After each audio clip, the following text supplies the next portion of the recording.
I'm gonna say some wild stuff up here tonight, but don't take any of it too seriously, you know, because I'm not a smart man, you know.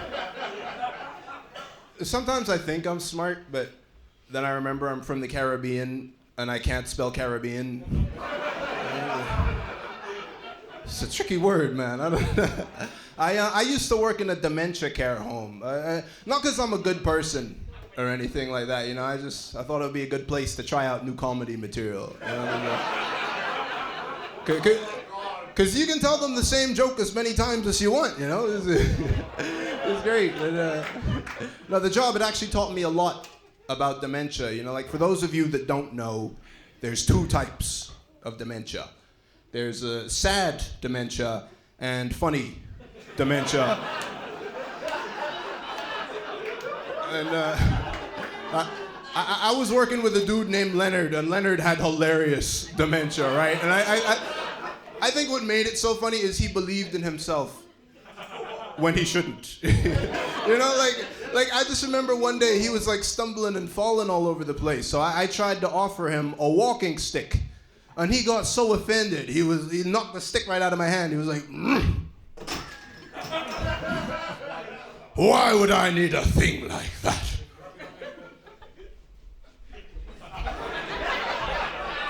And I didn't feel bad laughing about it, right? Because he's 95 years old, right? Like he's dementia at 60.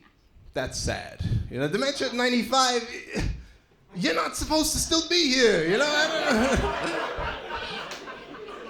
But also, right? Like it was hard to feel bad for him because he was a massive sex pest.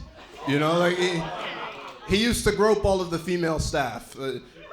Nobody's laughing. You probably don't think there's anything funny about sexual harassment, but that's just because you've never seen it in slow motion before, you know?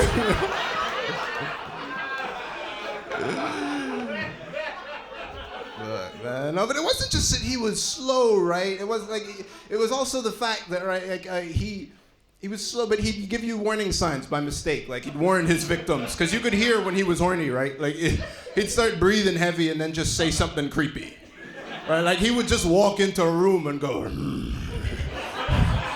"Bring those bosoms over here," you know? And all the ladies would just evacuate. It was painful to watch, you know?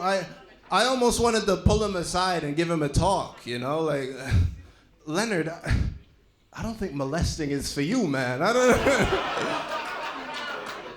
Have you tried grooming? That might be more achievable. I don't know. But I think the biggest surprise for me, right, at the care home was the lack of racism.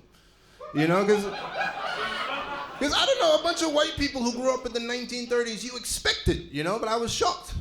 Barely any racism. It was like, with the dementia, they just forgot how to be racist. Except for Leonard. Leonard remembered. He called me the N-word one time, but I wasn't even mad, you know, I was kind of proud. You know? I was like, oh, the old man still got it. You know? But also, I couldn't be mad because he didn't say it with conviction, you know? It came out like more of a question. He was like, "Nigga?" And I could sense the doubt. So he was pointing his finger at me. I grabbed it. I pointed it back at him. I was like, "No, nigga." And he got so confused, he checked himself up and down, you know? And then he just shook his head and walked away. But I like to think that for a moment there, he believed he was black, you know? "I must get out of here. This man is a racist."